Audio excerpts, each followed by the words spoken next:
नमस्ते दोस्तों, सुस्वागतम। संगीत मार्तंड पंडित जसराज जी की स्मृति को सादर समर्पित आज के इस कार्यक्रम स्वरांजलि में शीलाहार हेरिटेज सर्विसेज की ओर से आप सभी संगीत प्रेमियों का तथा आज के हमारे अतिथि वक्ताओं का मैं समीरा हार्दिक स्वागत करती हूँ। जैसा कि आप सभी जानते हैं, इस साल के मई महीने में संदीप दहिसरकर जी, जो खुद एक इंडोलॉजिस्ट है, उन्होंने इस मंच का निर्माण भारत के इतिहास तथा संस्कृति का परिचय करवाने हेतु किया। इंदौर संस्थान के युवराज यशवंतराव जी होलकर जी के हाथों इस मंच की नींव रखी गई। आज की विशेष चर्चा इस मंच के लिए इस मंच पर शुरू श्रृंखला की एक महत्वपूर्ण कड़ी है। विश्वविख्यात गायक स्वर मार्तंड पंडित जसराज जी आधुनिक काल में भारत के संगीत विश्व के अध्वर्यु हैं। संगीत के 7 सुरों की साधना की परिभाषा ही मानो उनका जीवन है, उनका चरित्र है। उनकी स्वर साधना ने हमें नाद ब्रह्म का साक्षात्कार करवाया, ब्रह्मानंद सहोदर आनंद की अनुभूति हमें दी। उनका व्यक्तित्व ही विलक्षण था।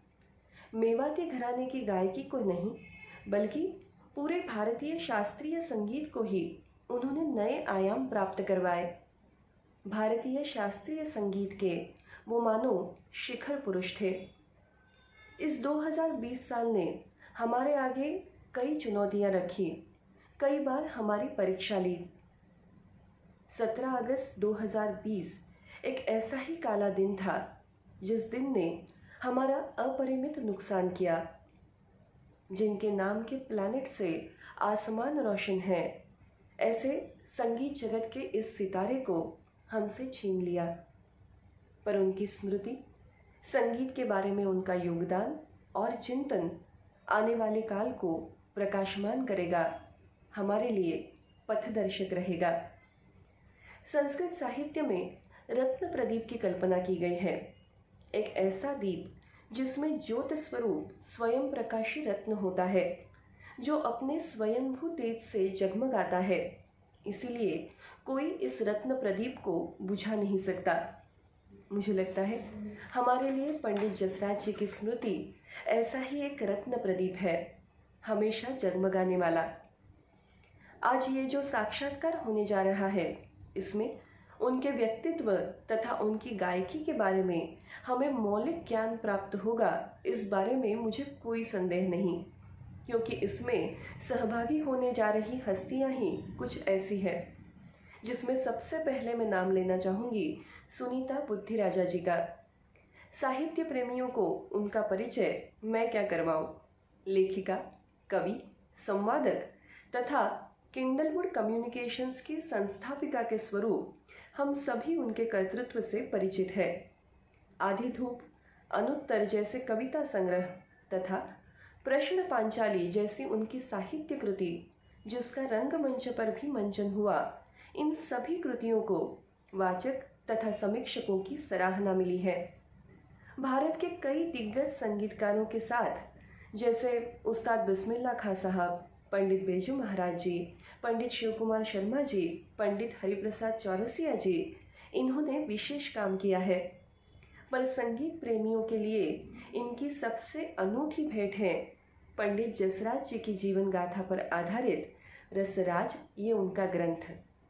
आज वो इस विषय पर हमसे संवाद करे, ये हमारे लिए सौभाग्य का अवसर है। आज के हमारे दूसरे अतिथि हैं पंडित रतन मोहन शर्मा जी। मेवाती घराने की परंपरा को आगे बढ़ाने वाले पंडित रतन मोहन शर्मा जी का भारतीय संगीत जगत को अमूल्य योगदान है। राजस्थान में जन्मे इन्होंने हवेली संगीत तथा राजस्थानी लोक संगीत को भी विश्व दूर पहुंचाया है। संस्कृत में एक सुभाषित है, मातेव रक्षति पितेव हिते नियुंक्ते कांतेव च अभिरम्यति अपनीय खेदम कीर्तिम च दिक्षु विमलां वितनोति लक्ष्मीं किम किम न साधयति कल्पलतेव विद्या। उसी का आधार लेकर ये कहना चाहूँगी कि विद्या की तरह गुरु के बारे में भी हम ये कह सकते हैं कि गुरु माता की तरह हमारी रक्षा करता है, पिता की तरह अच्छे कामों में हमारी योजना करता है, हमारे सारे दुख दूर करता है और उसी के आशीर्वाद से हमें विश्व ख्याति और लक्ष्मी की प्राप्ति होती है। गुरु कल्प वृक्ष के समान होता है। पंडित रतन मोहन शर्मा जी को गुरु के रूप में साक्षात पंडित जसराज जी का मार्गदर्शन मिला। वे रिश्ते से उनके भांजे भी हैं। आज पंडित जी के इतने निकटवर्ती संगीतज्ञ से बातचीत करने का ये जो मौका हमें मिल रहा है, मुझे लगता है ये एक बहुत ही सुनहरा अवसर है। सुरमणि सुररत्न पुरस्कार से सम्मानित आचार्य वरिष्ठ पंडित रतन मोहन शर्मा जी का शीलाहार हेरिटेज सर्विसेज के मंच पर मैं हार्दिक स्वागत करती हूँ तथा उनके सुपुत्र श्री स्वररतन शर्मा जी भी आज हमारे साथ हैं, जो आने वाले पीढ़ी के एक उम्दा शास्त्रीय गायक है। उनका भी मैं स्वागत करती हूँ। उन्हें भी बचपन से ही संगीत मार्तंड पंडित जसराज जी का प्यार और उनसे संगीत शिक्षा भी हासिल हुई है। तो आइए अधिक समय न गवाते हुए मैं सुनीता जी से विनती करती हूँ कि आज के साक्षात्कार की वो पहल करें। नमस्कार। नमस्कार सुनीता जी। नमस्ते समीरा जी।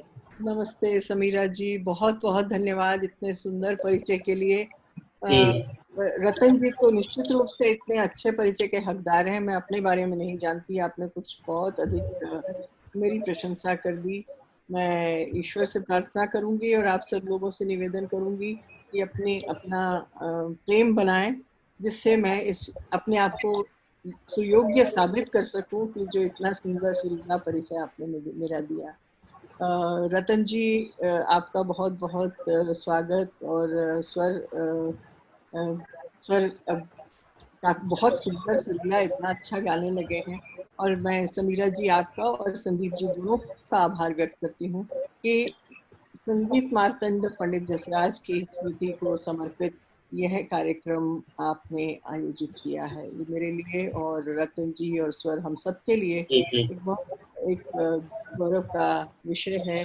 और हम आपका धन्यवाद करते हैं कि जिन पंडित जसराज से हम वर्षों से जुड़े हुए हैं, या कहूँ सारा जीवन हम जिनके साथ जुड़े रहे हैं, वो अपनी छत्र छाया में उन्होंने हम सबको सुरीला कान दिया। रतन जी और स्वर को उन्होंने सुरीला बनाया भी, उनकी गायकी को निखारा, उनमें गायकी का एक पहले तो दीप प्रज्वलित किया रतन जी, अगर मैं गलत नहीं कहूँगी तो दीप प्रज्वलित करके उस दीप के प्रकाश में उनको जगमगाते रहे। वो पंडित जसराज हमारे लिए एक हमारे जीवन का अभिन्न अंग है और हमेशा बने रहेंगे। अपनी ये पुस्तक रतन जी लिखते समय मैंने आपसे और परिवार के सभी सदस्यों से पंडित जी के जीवन के विषय में बहुत चर्चा की थी।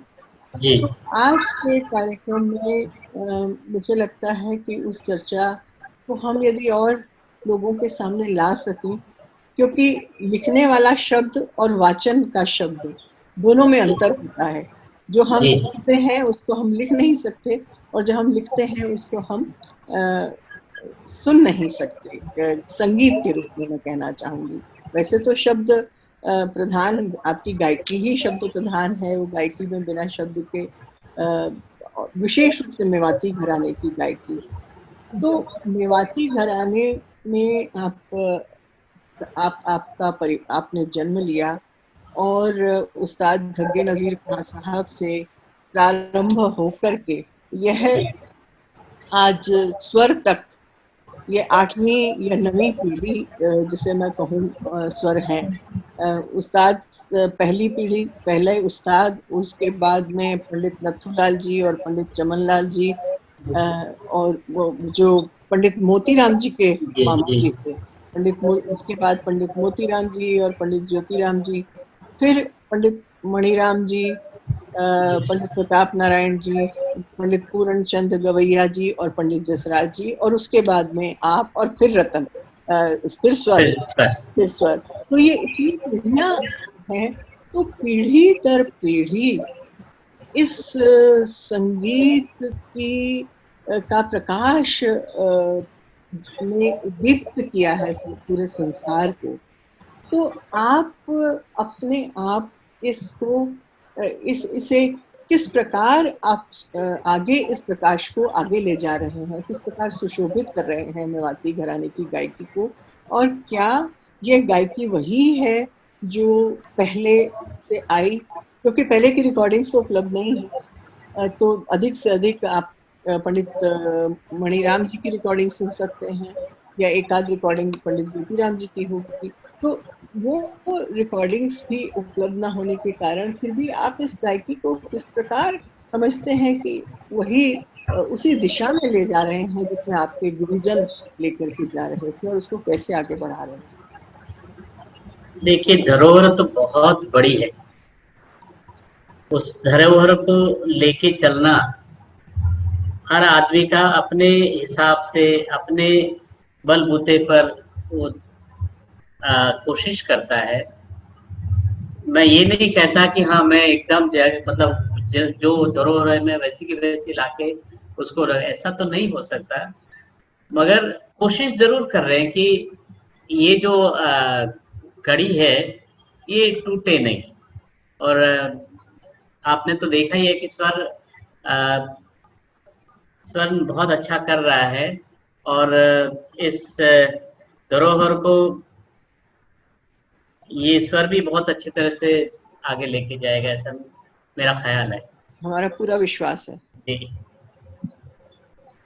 इस धरोहर को कोशिश कर रहे हैं, ये कोई नहीं कह सकता कि यस मैं ही हूँ और मैं लेके जा, ऐसा नहीं। पर हम सब मिलके, मामा जी को और भी जो शिष्य हैं सब मिलके हम लोग, क्योंकि इतनी बड़ी जो एकदम हमारे ऊपर ये आ गया है, तो इसको हम कोशिश करेंगे कि अच्छी तरह से लेके जाएंगे, कोशिश कर रहे हैं। सर, आपका क्या कहना है इस बारे में? एकदम सही बोला है पापा ने कि हम कोशिश कर सकते हैं, और अगर दादू का और बाकी सब जो हमारे जो पूर्वज है सबका आशीर्वाद रहा और उनकी इच्छा हुई तो जरूर थोड़ा थोड़ा आगे जाएगा। उनके आशीर्वाद के बिना तो कुछ नहीं हो सकता है। तो मतलब सफलता जो है उन्हीं के आशीर्वाद पर निर्भर है। जी। तो रतन जी, आप आए थे यहाँ पे, तबला आपको सिखाया पंडित प्रताप नारायण जी ने पहले, और फिर आप गाने के लिए पंडित जसराज के पास उन्होंने आपको छोड़ दिया, और पंडित मधुरा जी ने आपको कहा कि तुम्हें पढ़ना भी पड़ेगा साथ साथ में, और बिल्कुल उनकी एकदम छत्र छाया में आपने थोड़ी बहुत पढ़ाई भी करने की कोशिश की, और पंडित जी ने आपको गाना भी सिखाया। तो आप अक्सर ये कहते हैं कि पंडित जसराज जी आपके लिए मामा, दो माओं के समान उनका प्रेम आपको मिला। तो वो बताइए ना कि कैसे आपका बचपन रहा। मैं आपको एक बहुत और भी आगे लेके जाना चाहता हूँ कि मेरे नाना जी जब उन्होंने अपने बड़े बेटे पंडित मणिराम जी, उनको कहा था कि उन्होंने वो मतलब वो जाने के पहले उन्होंने कहा कि भाई आपको दोनों भाइयों को तीन भाई तीनों सिखाना है, और हो सके तो अपने भांजे को भी गाना सिखाना है। तो भांजा कोई आया ही नहीं उसे, ये 1934 की बात है।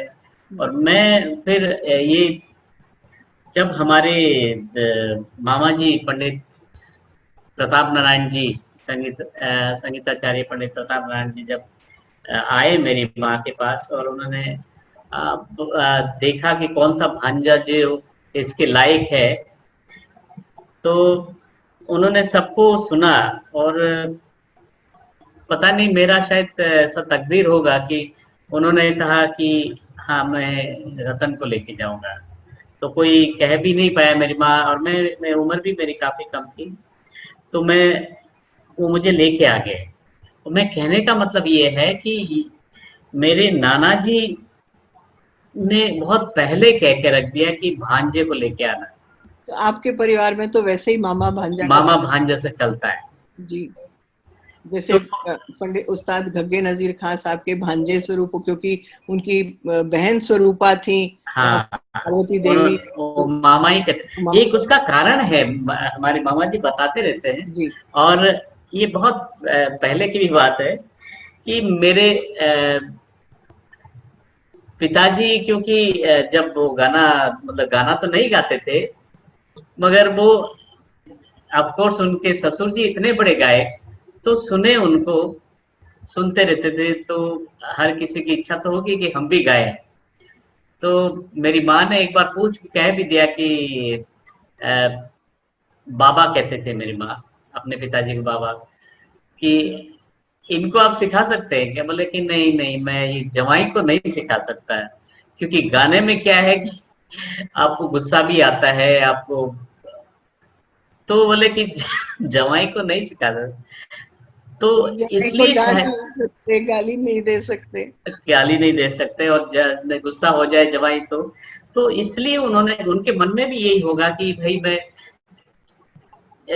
जो कोई भांजा होगा इनका, उसको जरूर सिखाएंगे। और क्या है कि मामा जो है, मामा जो भांजे को भी गाली नहीं दे सकते। तो इसलिए मामा और भांजे का जो रिश्ता है बहुत बढ़िया रिश्ता है। जैसे माँ और बेटे का रिश्ता, वैसे ही मामा और भांजे का रिश्ता है। तो इस ढंग से शायद मैं, आई एम लकी कि मुझे ये मौका मिला कि मैं यहाँ आके और गाना शुरू किया मैंने। जो आप जैसे सही कह रही कि मेरी मामी जो है मधुरा जसराज जी, उन्होंने मुझे कहा कि बेटे तुम मेरे साथ रह सकते हो, हमारे पास में रहना है, मगर तुम्हें पढ़ाई करना पड़ेगा। हम्म, क्योंकि मैं तो सब छोड़ के आया था। तो मैंने उनको कहा कि हाँ जरूर मैं पढ़ाई करूंगा। हम्म। तो उन्होंने फिर फटाफट एकदम मेरा स्कूल में नाम, मुझे एडमिशन दिलवा दिया और मेरी पढ़ाई शुरू हो गई। तो यहाँ मुझे याद आ रही है वो घटना जहाँ स्वयं पंडित जसराज, क्योंकि उनकी स्मृति में हम कार्यक्रम कर रहे हैं, ये वार्तालाप कर रहे हैं, तो जी उनके बारे में एक घटना बताऊं। जब उनका बस्ता चला गया था तांगे के साथ, जी तो हैदराबाद की बात है, वो छोटे से थे और राजा भैया भी थे साथ में, उनके बड़े भाई। तो पंडित जी ने मुझे बताया कि हम वहाँ पे रास्ते में स्कूल जाते थे, विवेक वर्धिनी स्कूल में, और छोटे से थे पढ़ने के लिए।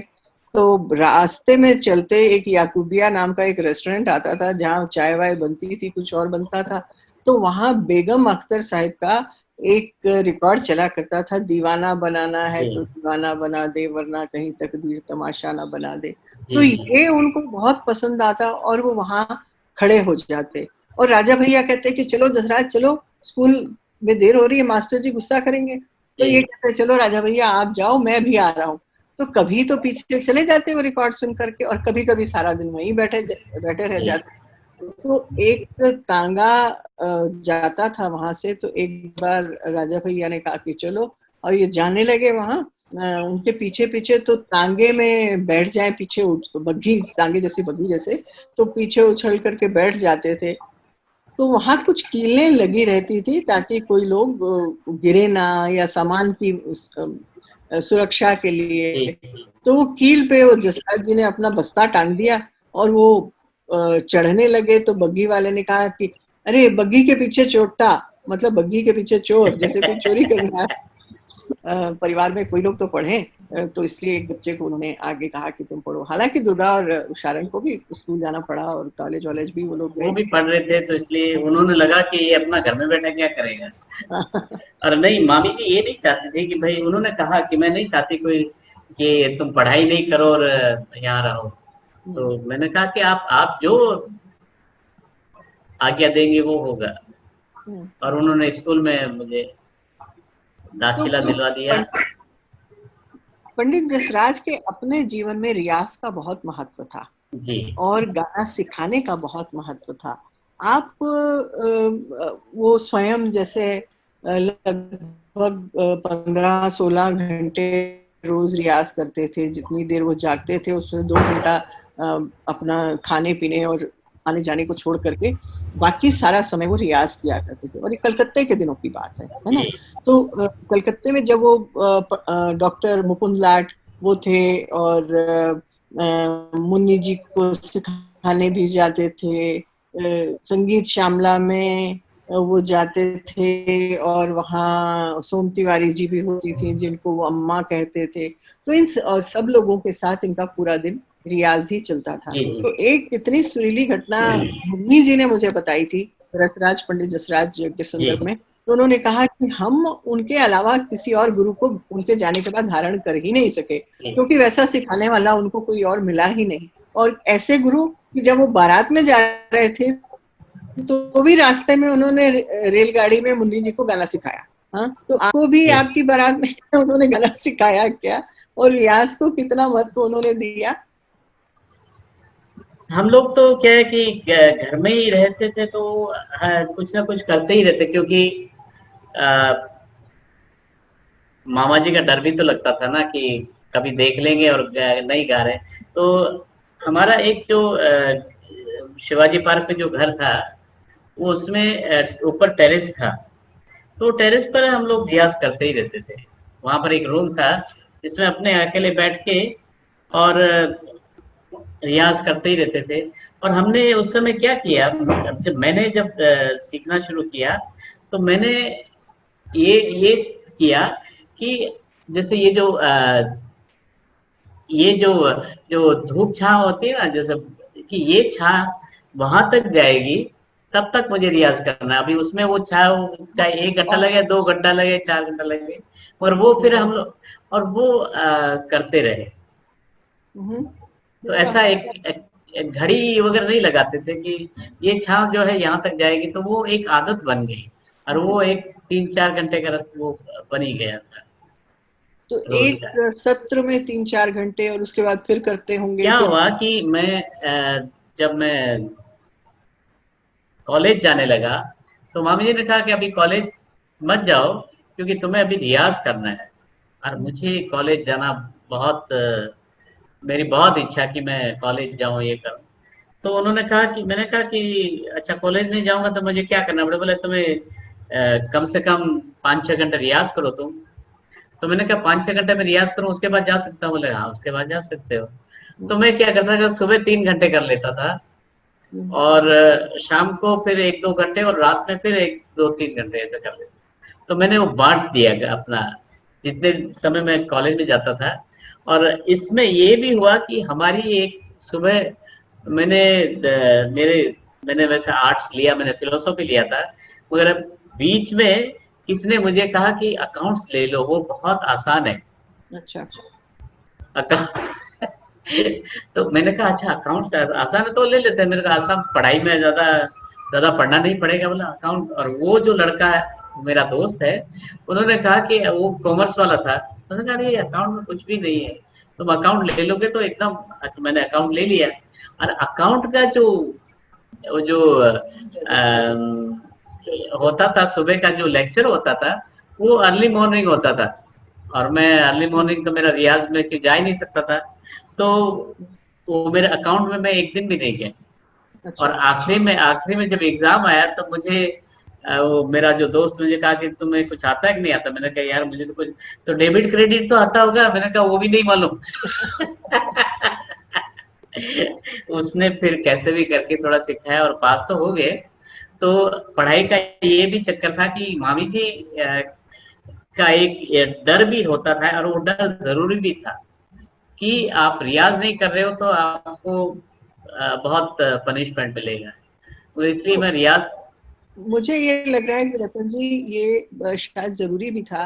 जिस तरह स्वयं पंडित जी सुबह दोपहर शाम रात में सब रियाज अपना करते थे, आपने भी समय को बांटा, सुबह फिर दोपहर में आने के बाद शाम को करना, फिर रात को करना।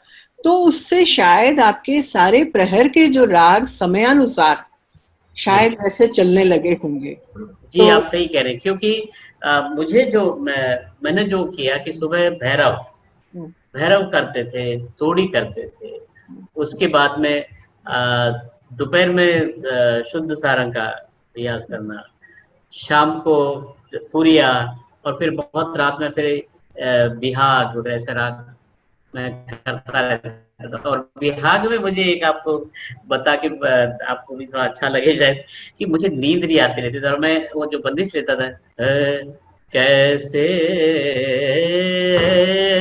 सुख सो, कैसे सुख सो नींद ना आए, और इतनी नींद तो तो स्वर आपने भी इस बंदिश का अभ्यास किया होगा, ये तो बहुत पारंपरिक बंदिश है, कैसे सुख सोवे, जी ये सीखा है मैंने। सीखा है ना? जी तो रतन जी और स्वर, आप थोड़ा थोड़ा इसको सुनाइए भी ना। जी। नींद अभी नहीं आएगी रतन जी, मैं आपसे बात करने वाली हूँ।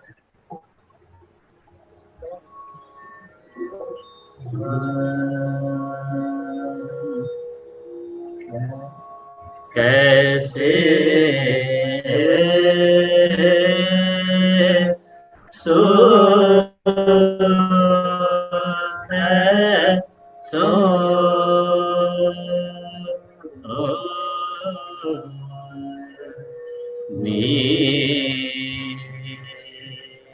नींदन आवे,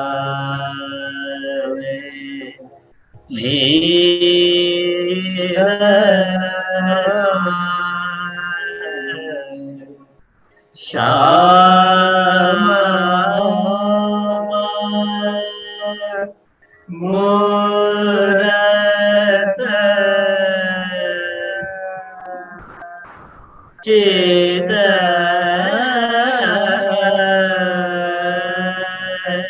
चरी,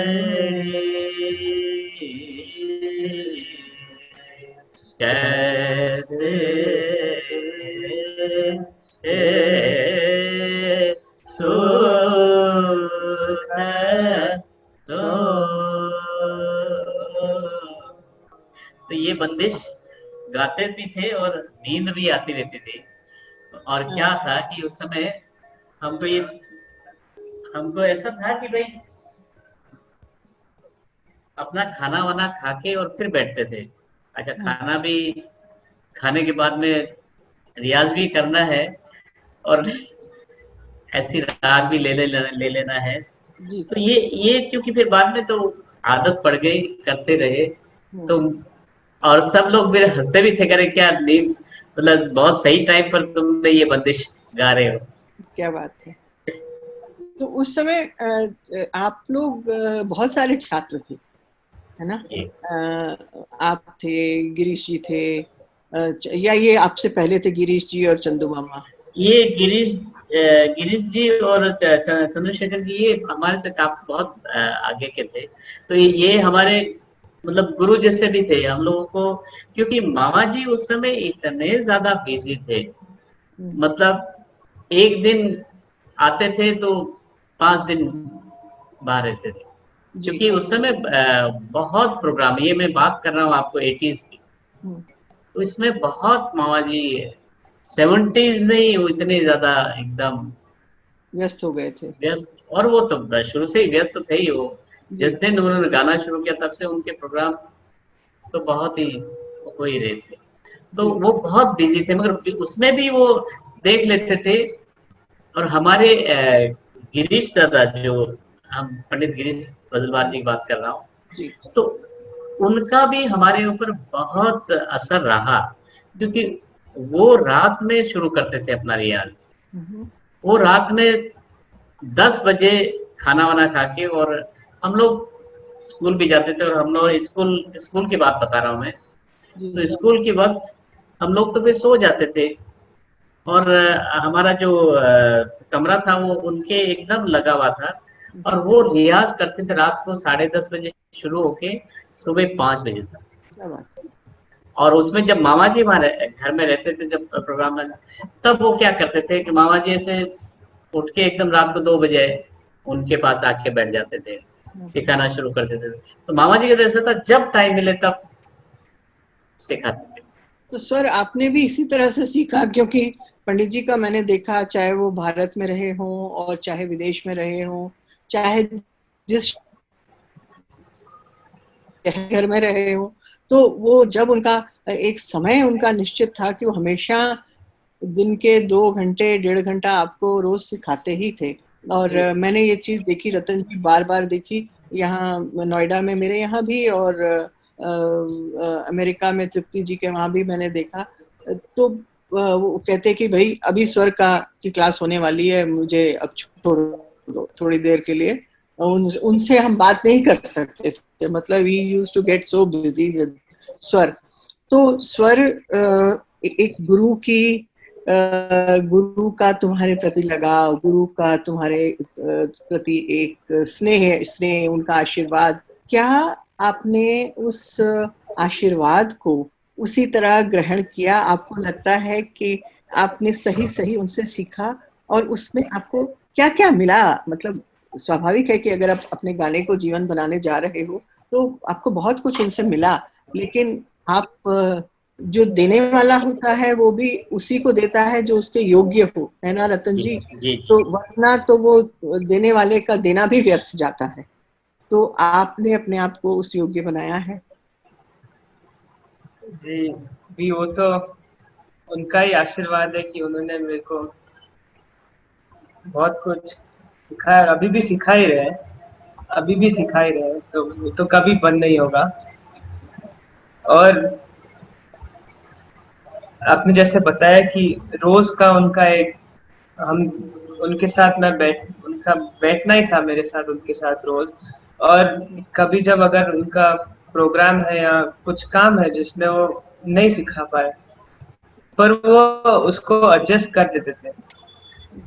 तो मतलब ज्यादातर हम लोग इंडिया के टाइम के हिसाब से 9 बजे के बाद बैठते थे, तो उधर सुबह होती थी। तो अगर नहीं हुआ तो फिर जब मेरे यहाँ पर सुबह होती थी, उनके यहाँ रात होती थी, तब वो सिखाते थे। तो उन्होंने ये नहीं किया कि आज ये है तो एडजस्ट, वो कहीं ना कहीं वो करते ही थे। तो वो एक बहुत मेरे लिए बड़ी बात हुई। और जो आपने पूछा कि क्या क्या उनसे मिला, तो बहुत कुछ मिला। सिर्फ गाना गाना ही नहीं, बहुत कुछ उन्होंने बहुत कुछ सिखाया कि लोगों के साथ कैसे मिलना है, कैसे बैठना है, बाहर प्रोग्राम में पीछे कैसे गाना है। और ये भी, और उन्होंने मेरे को एक जो, मेरे हिसाब से जो एक सबसे इम्पोर्टेंट चीज होती है कि हर राग को, कोई भी जो राग है उसको समझना कैसे है।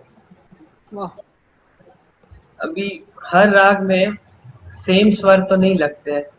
हर राग में, सिर्फ कोमल ऋषभ भी ले ले, अशुद्ध ऋषभ ले, तो हर राग में अलग अलग है। तो जो स्वर की, जो राग में जगह है उसको समझ के कैसे गाना है, तो ये उन्होंने मेरे को एकदम।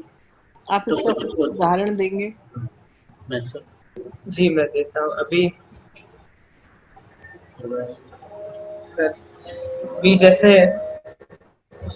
देसी, जो एक राग है देसी, देसी जोड़ी करके जी। उस, जी, तो कोमल निषाद तो बहुत सारे रागों में लगता है, भी अलग होती है हर राग में। राग। तो देसी का जो कोमल निषाद लगता है तो वो एक चढ़ा हुआ लगता है बहुत। तो मैं आपको जैसे बताऊँ, सा रे मा पा पा रे गा सा रे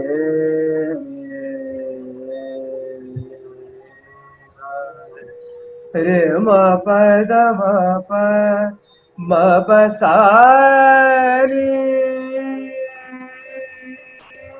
सा वाह। प द मा मा प प द ग ग सा रे सा रे मा प द मा प। ये है वाह। भी वही कोमल निषाद, अगर मैं मालकोंस में अभी देख लेता हूँ। सा ग म ग रे सा ग रे ग म ग रे ग सा ग म ग रे, और वही देसी में सा रे म वाह प ग म प नि सा प ग म प सा रे सा। क्या बात है। तो इसको समझ के हम्म, वो बताओ, जो अ, दरबारी में जो ऋषभ लगता है। जी, अभी दरबारी में भी जो, क्योंकि दरबारी का जो कंधार है वो भी अति कोमल है, तो उसकी वजह से उसका ऋषभ भी उतरा हुआ लगता है। तो नि सा नि सा रे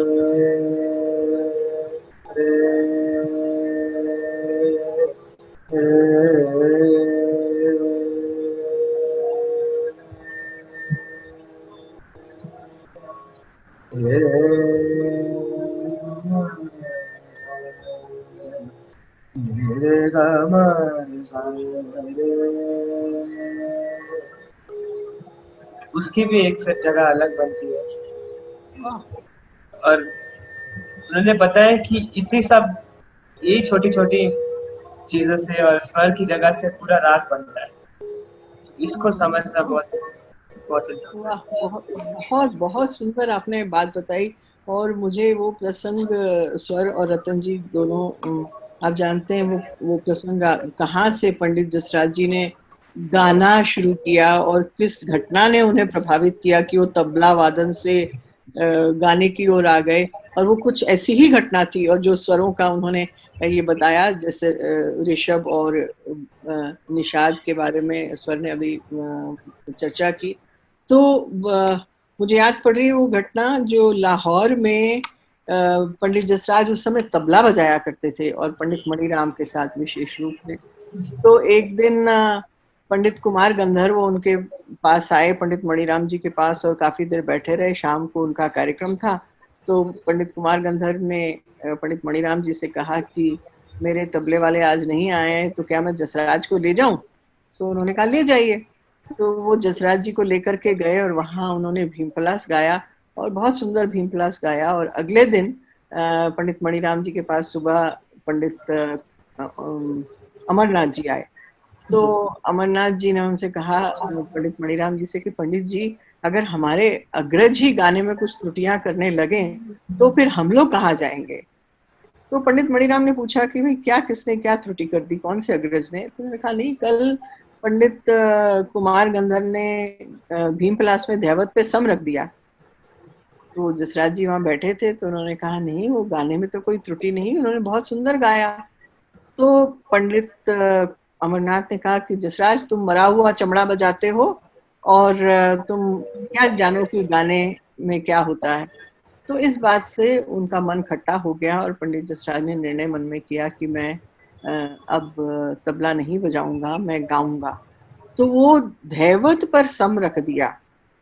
ये जो एक अभी स्वर जिसकी चर्चा कर रहे थे, कि राग की पहचान जो है, पहले राग को पहचानिए, उसे समझिए, उसके दर्शन कीजिए, और फिर उसमें डूबने का आप प्रयास करें। जी। और जो डूबा, जो बुड़ गया, वही गाना गा सकता है। तो ये उन्होंने आपको शिक्षा दी।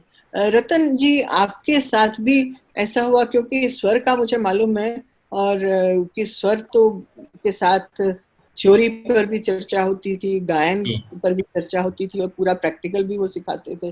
तो आपके साथ भी उन्होंने राग के इस तरह स्वरों के बारे में कभी सिखाया हो, वार्तालाप किया हो? राग का तो ये वार्तालाप तो होता रहता था, हम्म, मगर क्या है कि स्वर में मेरे में एक फर्क रहा कि मुझे बहुत डर लगता था हम्म, मामा जी का, बहुत डर। क्योंकि हमें ये मतलब एक तो उनका व्यक्तित्व इतना, मतलब जब आपको गाना समझ में आने लग जाता ना, तब और डर बढ़ता जाता है।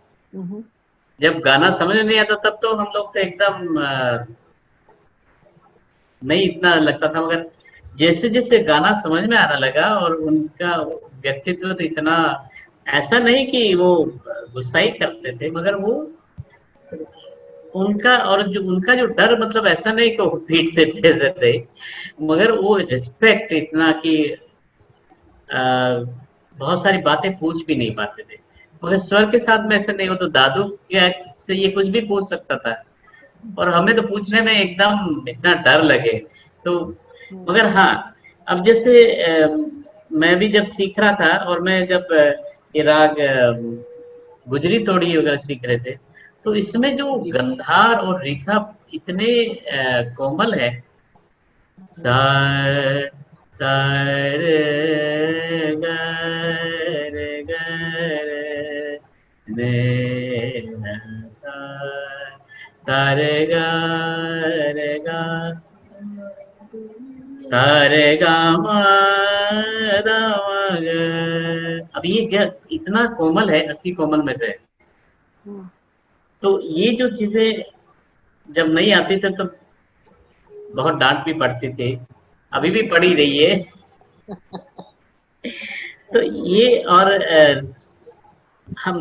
मेरा एक क्या रहा कि जब भी वो किसी से बात करते थे, जब भी संगीत की कोई बात होती, हम लोग पास में ही बैठे रहते थे और वो हमको जानबूझकर बिठाते भी थे कि बैठे रहो।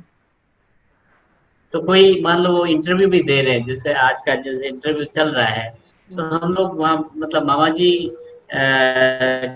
का जब इंटरव्यू होता तो हम लोग बैठते थे और हमको कंपलसरी रखा रखा था कि हम जो चर्चा कर रहे हैं उसका असर तुम लोगों पर बहुत पड़ेगा। पड़ेगा। तो हम लोग अच्छा किसी को गाना सिखा भी रहे हैं तब ज्यादा समझ में आता था किसको सिखा रहे हैं। तो जो सीख रहा है और जिनको सिखा रहे हैं, तो वो जो सुनते थे तो वो एक बार उन्होंने कुछ चीज कही, उसकी वो जो वैसी उसने नहीं कर पाया, तो पता चलता है कि नहीं नहीं इन्होंने ठीक नहीं किया। तो ये भी बहुत बार होता था कि जब किसी को सिखाते वक्त ज्यादा समझ में आता था गाना, तो हम लोग वो भी सुनते थे और जब सिखाते थे सब तब तो सीखते ही थे, मगर सीखने से भी ज्यादा जब किसी और को सिखाते थे वो ज्यादा समझ में आने लगे, ऐसा भी था। तो रतन जी, अब सिखाने की, जहाँ किसी और को सिखाने की बात आ रही है, तो एक मंच पर पंडित जसराज जैसे गाते थे, हाँ, जी और आप उनके पीछे वर्षों वर्षों बैठे हैं। जी और जहाँ तक मैं समझती हूँ, मैंने कभी आपको उनको सामने से सुनते हुए तो नहीं देखा, जी हमेशा पीछे बैठ करके आपने उनसे, आप सब लोग, आप दोनों कि जी जी सामने ऑडिटोरियम में बैठे हैं हम और मेरी तरह से सुन रहे हैं उनको नीचे बैठ करके, ऐसा मुझे नहीं लगता कि कभी हुआ होगा आपके साथ, मामा जी। क्योंकि हमने पीछे ही बैठते जी रहे उनके, है ना। तो वो उनका कंधा, उनका दायां हाथ, उनकी एक उंगली, उनकी दो उंगली, उनकी आंख की मतलब आंख की उससे जिसे कनखी से कहते हैं, उनकी भौं, तो उनकी पीठ, तो हर चीज जैसे बोलती थी, आप लोगों को निर्देश देती थी, है ना। जी और जी। गाने के समय ये जितने संगीतदार होते हैं, वहाँ आप जो तानपुरा भी बजा रहे हैं, जो गाने में सुर लगा रहे हैं, जो हारमोनियम बजा रहे हैं, जो तबले पे हैं या सारंगी पे हैं या वायलिन पे हैं या मृदंगम पे हैं, तो इन सब लोगों का एक बड़ा कोऑर्डिनेशन चाहिए, है जी ना। और मुझे इस बात पे एक और घटना याद आ रही है, जो मुझसे केदार पंडित ने कही, जी ने कही थी, और वो ये कि गुरुजी के साथ एक बड़ा, उनके साथ उन्होंने 35 36 37 वर्ष उन्होंने बजाया। तो इतने वर्षों में कभी भी उन्होंने ये महसूस नहीं होने दिया कि हम संगीतकार हैं, या अब अगर कभी थोड़ा सा सुर चढ़ा या नीचे उतरा, तो अपने सुर मंडल के पीछे से, सुर मंडल को आगे करके वो पीछे जी से इशारा करते थे कि इसको चढ़ाओ या उतारो, है ना। या अपने जहाँ वो बैठते थे अपने आसन से थोड़ा सा पीछे हाथ करके, और वहां से वो इशारा करते कि इसको जी कैसे करो। तो वो, उन्होंने कहा कि हमें वो डांट भी सकते थे, उम्र में इतने बड़े थे कि उनका हक बनता था कि हमको डांटे, लेकिन उन्होंने कभी मंच पर एक शालीनता जो होती है, एक गरिमा जो होती है, और वो शायद उनको अपना वो समय याद आया जब पंडित अमरनाथ ने उनसे कहा कि तुम मरा हुआ चमड़ा बजाते हो और तुम बजाते रहो, तुम क्या जानो कि गाने की पहचान, गाना बजाना, गाना क्या होता है। तो अपने साथीदारों को इज्जत देना, और वो ये बात तो बहुत आपने भी सीखी होगी उनसे। ये आपको उन्होंने एक वो कहानी भी बताई होगी कि पंडित ओंकारनाथ ठाकुर जी की जो कहानी है। जी बिल्कुल, वो तो बहुत बढ़िया कहानी है। वो तो उसका मेरे जीवन में विशेष स्थान है। देखिए, मैं वो बताती हूँ कि एक बार अमेरिका में मैं मंच पर थी और मैं परिचय दे रही थी, और पंडित विजय घाटे जी और उस्ताद शाहिद परवेज का कार्यक्रम था। उसके बाद पंडित जसराज जी का गायन था। तो मैं अब दोनों से, उस्ताद शाहिद परवेज से और पंडित विजय घाटे, दोनों से मेरा बहुत अच्छा प्रेम का संबंध है। तो मैंने उनके बारे में जो कहना था संचालन में वो अच्छे से कह दिया, और उसके बाद मैं थोड़ा सा अनौपचारिक हो गई मंच पर, और मैं कहा विजय जी, और उनके लिए कहा शाहिद भाई। तो पंडित जी सामने से आ रहे थे, तो सामने से आ रहे थे और उन्होंने मुझे रोका और मंच पर आ गए, और मेरे हाथ से उन्होंने माइक ले लिया, और मेरे हाथ से माइक लेकर के उन्होंने कहा कि नहीं, पंडित विजय घाटे और उस्ताद शाहिद परवेज। तो मैंने कहा जी पंडित जी, मैं कह चुकी हूँ, और 700-800 के आगे वो सबके सामने ही हो रहा है वार्तालाप। मैंने कहा जी, मैं पहले से यथायोग्य उनके सम्मान के अनुरूप मैं कह चुकी हूँ। बोले नहीं, पंडित विजय घाटे और उस्ताद शाहिद परवेज कहिए। मैंने कहा जी पंडित जी। तो वहां पे ये बात हुई, लेकिन मेरे मन में ये बात एक गांठ बंधी रह गई कि ऐसा क्यों कहा पंडित जी ने मुझसे, मतलब क्यों कहा। तो वो उनका हक, जैसे केदार जी ने भी बताया कि उनका हक बनता है, पर ये एक बात मेरे मन में रह गई। तो इस पुस्तक के संदर्भ में, उनकी जीवनी लिखने के संदर्भ में, उन्होंने पंडित ओंकारनाथ ठाकुर की उस घटना का वर्णन किया कि पंडित ओंकारनाथ ठाकुर के साथ उनका अच्छा परिचय हो गया था कलकत्ते में, और वो उन्हें बेटा बेटा कह के बुलाते थे। हाँ, और बेटा, और संगीत श्यामला वालों ने कहा कि आप जसराज जी बहुत अच्छे से जानते हैं पंडित ओंकारनाथ ठाकुर को, तो अगर आप उन्हें हमारे उत्सव में बुलाएंगे तो बहुत अच्छा होगा। तो इन्होंने जाके कहा कि ऐसे हमारे संगीत श्यामला वाले चाह रहे हैं आपको बुलाना। तो पंडित ओंकारनाथ ठाकुर ने कहा ठीक है, आप मुझसे कह रहे हैं तो मैं आ जाऊंगा, तुम मुझसे बुला रहे हो तो मैं जरूर आऊंगा बेटा। तो अब वो चले आए तो मंच पर जब पंडित ओंकारनाथ ठाकुर के बोलने का समय आया, तो उस समय पंडित ओंकारनाथ ठाकुर ने मंच से कहा, जब मुझे पंडित जसराज ने बुलाया तो मुझे आना पड़ा। तो पंडित जसराज ये सुन करके बिल्कुल मुंह फुला के बैठ गए कि वैसे तो मुझे बेटा बेटा बुलाते हैं, अभी सबके सामने पंडित जसराज कह दिया। तो बाद में उन्होंने कहा कि बेटा, एक मंच की गरिमा होती है, मंच से देखो कौन कह रहा है और किसके बारे में कह रहा है। कि पंडित ओंकारनाथ ठाकुर अगर कहते हैं पंडित जसराज, तो सबको मानना पड़ेगा कि वो किसके बारे में कह रहे हैं। तो पंडित जसराज ने कहा कि मुझे तब समझ में आया कि मंच की गरिमा क्या होती है। मंच पर आसीन होकर के कोई अगर परिचय देता है तो बहुत उसका ध्यान रखना चाहिए कि हमारे साथ जो लोग हैं, हमारा उससे चाहे जो निजी संबंध हो, लेकिन मंच पर वो कलाकार है, और हमें कोई हक नहीं बनता कि हम उसका निरादर करें या हम उसे अपना निजी परिचय। अब पंडित जी मुझसे मेम साहब, सुनीता, बुद्धि रानी, बुद्धि राजा सब कुछ कहते थे, लेकिन मंच के ऊपर वो सुनीता, बुद्धि राजा जी कहते थे, है ना। तो इसी तरह वो आपको भी रतन मोहन शर्मा जी कहते थे कि स्वर को बड़े प्रेम से। तो वो एक मंच की गरिमा, कि हम किसी कलाकार की जो साधना है, उस साधना का हमें सम्मान करना चाहिए। तो ये सम्मान आप दोनों ने भी उनसे बहुत सीखा होगा। और इसको, जैसे स्वर जी ने अभी कहा कि दादू से मैंने केवल गाना नहीं सीखा, बल्कि बहुत कुछ सीखा, और किस प्रकार बैठना है, कैसे उठना है, कैसे मेज पे खाना खाना है, कैसे लोगों को सर्व करना है, कैसे गाड़ी का दरवाजा खोलना है, कैसे कमरे का दरवाजा बंद करना है, आदि इत्यादि, कैसे कपड़े। और ये बात किसने कही उस जब मैं पंडित जी पे कार्यक्रम कर रही थी, जबकि हम कपड़े जो पहनते हैं वो हम अपने लिए तो पहनते ही हैं, हमें जो अच्छा लगता है, लेकिन मंच पर जाकर के या जिससे हम मिलने जा रहे हैं उनके लिए भी पहनते हैं कि उनको अच्छा लगेगा। हम जी आपको इतना महत्वपूर्ण मानते हैं कि हम आपके लिए तैयार होकर के आए हैं, जी जैसे भगवान के आगे जाते हैं, तो सामने मिलने वाले को भगवान का दर्जा देना, है ना रतन जी? तो ये आपके जीवन में कैसे उतरा है, आप बताइए। अब आपने बहुत सही कहा कि उनको कभी भी अच्छा नहीं लगता था कि कोई कैसे भी कपड़े पहन लिए। जब आप स्टेज पर हो तो एकदम आप अच्छे कपड़े होने चाहिए, और आप मतलब आपका बैठने का एक तरीका भी बहुत अच्छा होना चाहिए। आपने देखा होगा कि हमारे गुरुजी के जितने भी शिष्य हैं, तो हम लोग सब शॉल अपने पैरों पर रखते हैं। ऐसा नहीं कि जो खुले पैर रख लिए, क्योंकि सामने ऑडियंस है, और ऑडियंस जो है वो उसको तो भगवान मानते हैं, क्योंकि जो तो उनकी भगवान को कैसे हम पैर दिखाएंगे। क्या बात। तो इसलिए आप देखिए जितने भी मेरे गुरु भाई हैं, वो कोई भी गुरु भाई गुरु बहन जो भी सभी, वो सब सब अपने पैरों पर शॉल रखते हैं।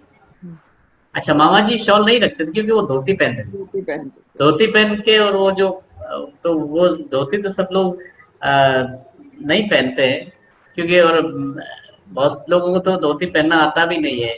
जैसे मैं अपना खुद का भी कहूँ तो मुझे नहीं आता है। उस स्वर को बहुत इच्छा है, और वो स्वर सीख भी रहा है धोती। वो एक दो प्रोग्राम में वो पहन के बैठा भी है। और धोती थोड़ी डेंजरस भी होती है। एक मैं घटना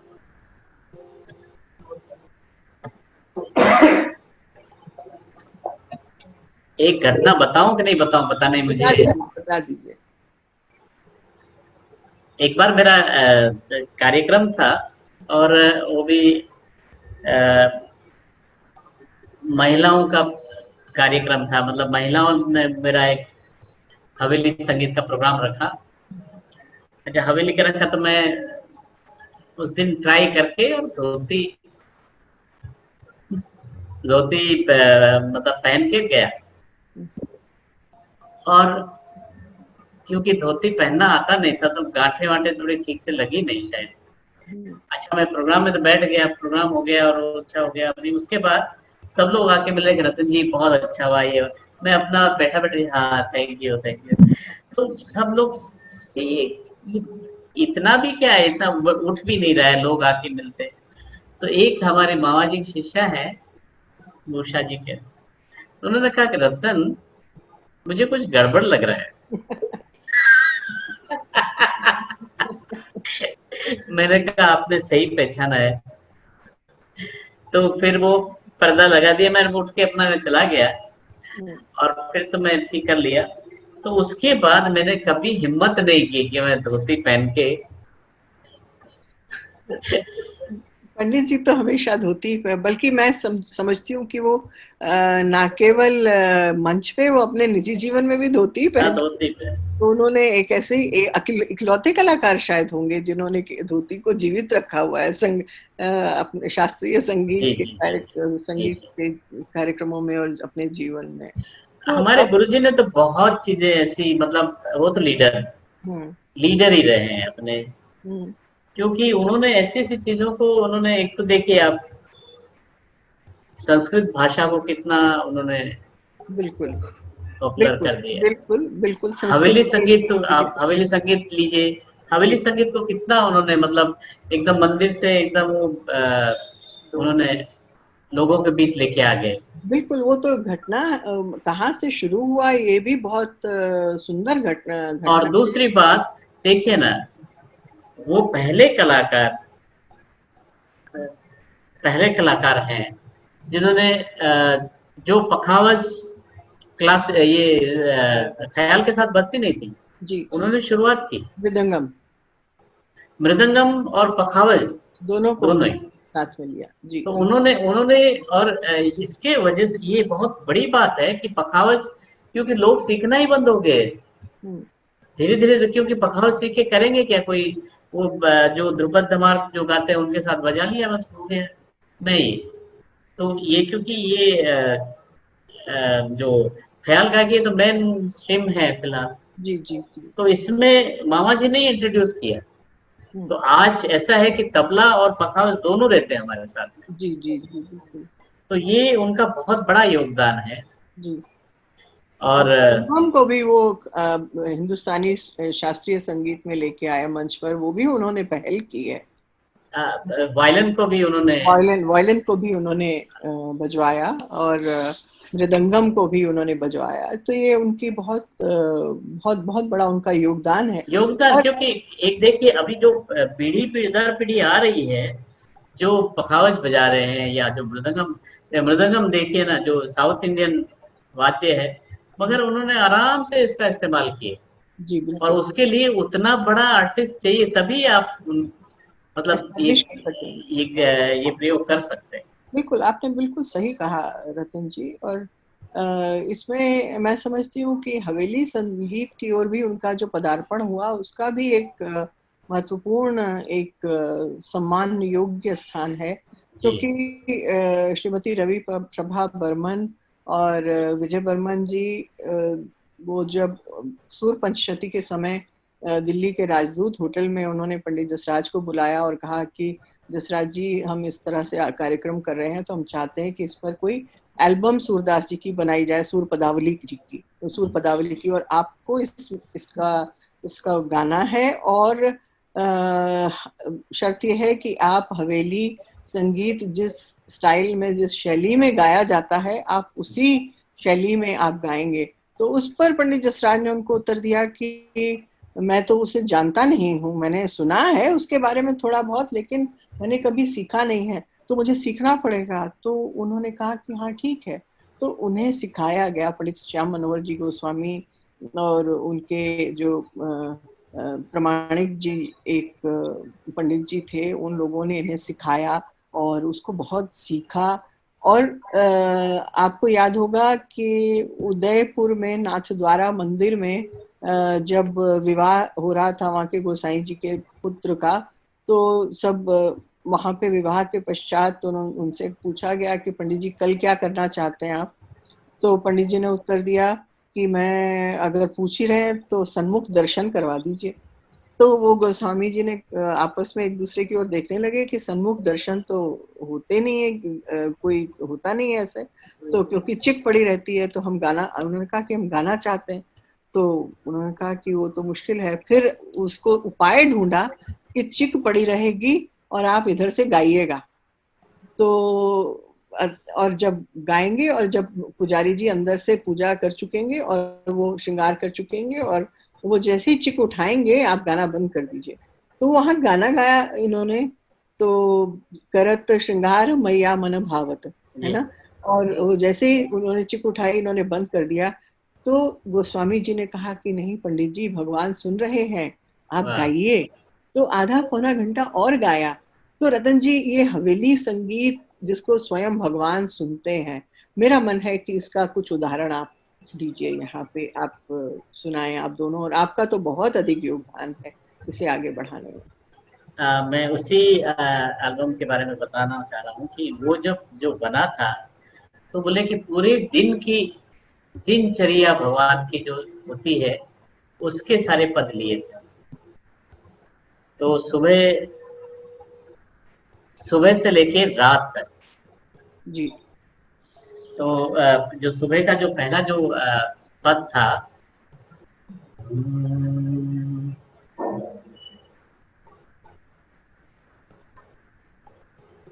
मोहन जागे हो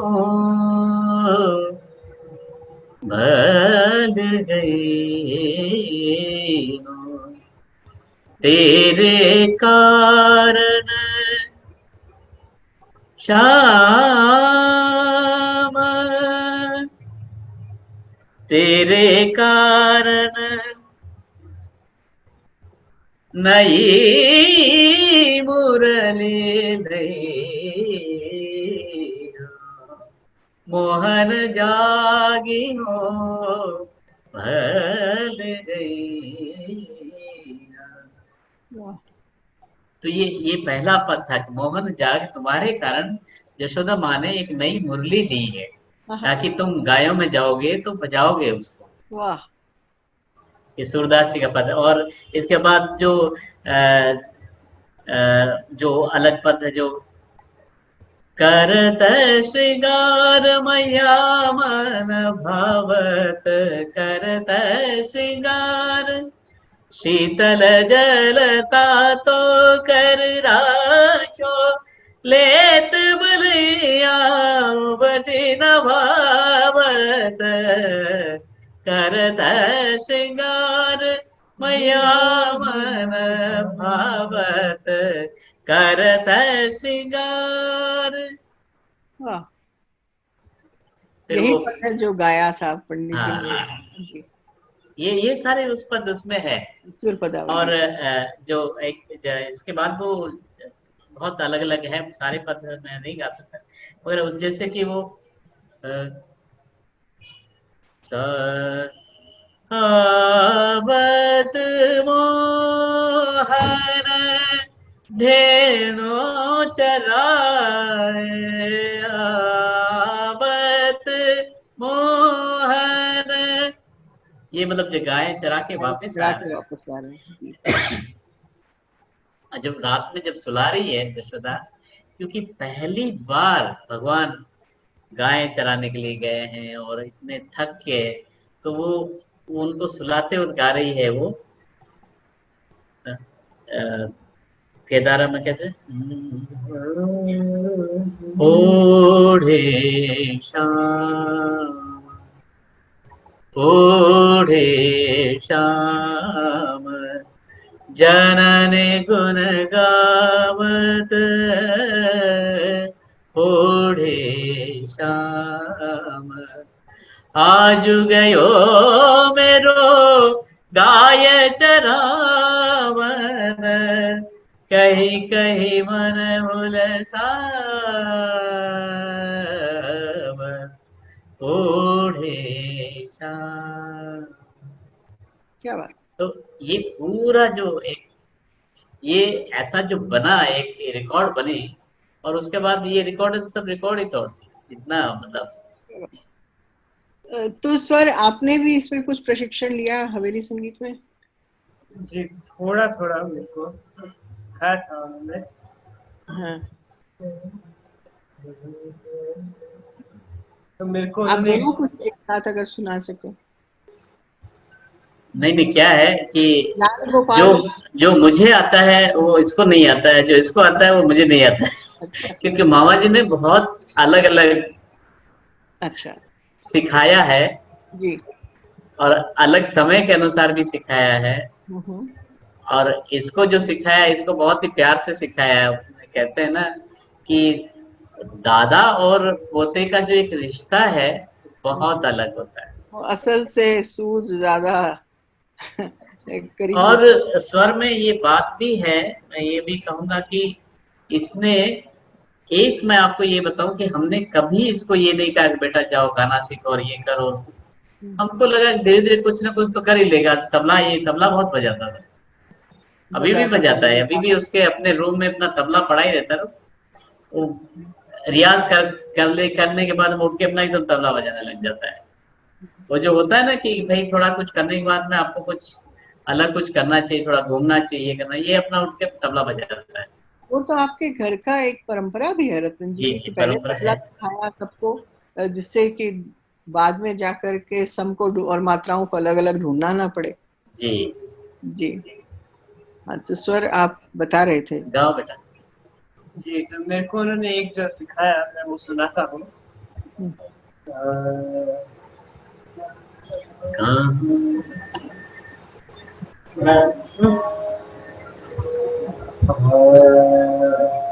कहाँ करूँ वैकुंठ हाँ। जाए, कहाँ करूँ वैकुंठ जाए, जानई नंद जानई जशोदा, जानई गोपी ग्वालन गाय, करूं मैं कुंठ जाए, करूं मैं कुंठ, जहाँ नहीं जल जमुना को निर्मल, और नहीं कदम्ब के छैया, कहाँ करूं मैं कुंठ जाए, कहाँ करूं मैं कुंठ, वाह, बहुत अच्छा। वैकुंठ वैकुंठ जाए। ये मेरा बहुत प्रिय पद है और इससे जुड़ी एक घटना मैं आपको सुनाती हूँ। ये बिल्कुल इम्प्रॉम्प्टू वार्तालाप हो रहा है। एक बार पंडित जी और मैं डॉक्टर धर्मवीर भारती से मिलने गए। आप जानते हैं, मतलब इससे ये भी पुष्टि होती है इस बात की कि उनका साहित्यकारों के साथ भी बहुत सुरील, जी बहुत प्यारा संबंध था। जी तो बम्बई में कलानगर में डॉक्टर धर्मवीर भारती से मिलने पंडित जी गए मेरे साथ। तो हम वहाँ उन्होंने पूछा डॉक्टर साहब से, भारती जी से या पुष्पा जी से, दोनों से, कि आपके घर में हारमोनियम है? तो उन्होंने कहा हारमोनियम तो नहीं है, शायद होगा दो छत्ती में कहीं पड़ा होगा, कोई गाता बजाता तो है नहीं। बोले तो अच्छा कुछ लोटा या कुछ थाली बर्तन कुछ दे दीजिए। तो उसके ऊपर एक चम्मच से और या हाथ से उन्होंने एक ताल दे करके और ये पद गाया। हाँ, कहा करूं बैकुंठ ही जाई, जहां नहीं नंद जहां नहीं जसोदा। तो ये गाते जब पंडित जसराज गा रहे हैं, डॉक्टर धर्मवीर भारती का तभी तभी हार्ट का ऑपरेशन होकर के चुका था और वो स्वास्थ्य लाभ कर रहे थे घर में। और भारती जी की आंखों से ऐसा धारा प्रवाह अश्रु बह रहा था कि उनको ये महसूस हुआ कि जैसे उनके, क्योंकि भारती जी ने अंधा युग, कनुप्रिया जैसी रचनाओं जी की रचना की, ऐसी महान उनकी रचनाएं हैं। तो वो डॉक्टर धर्मवीर भारती, जिनका कृष्ण के साथ बहुत प्यारा संबंध इन रचनाओं के माध्यम से और अपने जीवन में, उनको ये पंडित जसराज सुना रहे हैं, कहा करूं बैकुंठ ही जाए, कि कृष्ण से को कहा कि चलिए बैकुंठ। तो उन्होंने कहा मैं वहां जाके क्या करूंगा, वहां ना नंद बाबा है, ना यशोदा है, ना गैया है, ना ग्वाल बाल है, ना ना गोपियां कदम की है, छाई। ना कदम की छाई, कुछ भी नहीं है। तो मैं जाकर के ऐसे वैकुंठ में क्या, मुझे क्या करना, मेरा यही निवास अच्छा है। क्योंकि वो तो हाँ विष्णु के अवतार माना जाता है ना कि कृष्ण जी को, तो वो वापस वैकुंठ में नहीं जाना चाहते, वो यही ब्रजभूमि में निवास करना चाहते हैं। तो ये रचना उन्होंने सुनाई स्वर और रतन जी, उस रचना को सुन, वो रचना आज भी हम सुनते हैं और बस मन ऐसा होने लगता है कि जब भगवान कृष्ण कहते हैं कि इस ब्रज भूमि को छोड़ करके मैं वैकुंठ जाकर के क्या करूंगा, तो हम लोग तो मनुष्य हैं। तो वो हमारे लिए वो ब्रजभूमि, वो साहित्य, वो संगीत, उसको छोड़ना या उसके बारे में कल्पना करना बहुत मुश्किल है। तो पंडित जसराज के जीवन में इस इतना संगीत भरा हुआ था कि वो चाहे विदेश का संगीत हो, चाहे वो भारतीय संगीत हो, चाहे हिंदुस्तानी शास्त्रीय संगीत हो, चाहे कर्नाटक संगीत हो, और फिल्मों के संगीत को भी उन्होंने पसंद किया। बॉलीवुड का म्यूजिक भी उनको अच्छा लगता था, है ना। और उन्हें गाने का अवसर भी मिला, फिल्मों में उन्हें गाने का अवसर भी मिला, क्योंकि डॉक्टर वी शांताराम के एक तो जमाई थे और उन्होंने एक 4 कुल गाने गाए हैं जहाँ तक मेरी जानकारी है फिल्मों में। तो उसके बाद उन्होंने उसे त्याग दिया। तो रतन जी, स्वर जी, आपकी कभी इच्छा हुई कि आप लोग भी फिल्म में की दिशा में जाएं? क्योंकि आपके तो भाई जो कजिन ब्रदर्स हैं वो सारे और सारे के सारे फिल्मी उसमें ही हैं, चाहे जतिन जी हों, ललित जी हों, है ना, और उसके पहले फिल्मों में अभिनय भी हुआ, मंदिर जी हो या सुलक्षणा पंडित या विजेता पंडित, ये सब लोग, आनंद शर्मा, ये सब लोग फिल्मों से जुड़े हुए हैं। तो आप अकेले हैं मेरे ख्याल से इतनी 8 पीढ़ियों में जो शास्त्रीय संगीत की सेवा कर रहे हैं। मैं ये नहीं कह सकता कि इच्छा ज़रूर होती है, मगर मुझे अपने आप को ये भी पहचानते हैं कि वो संगीत भी कोई आसान नहीं है।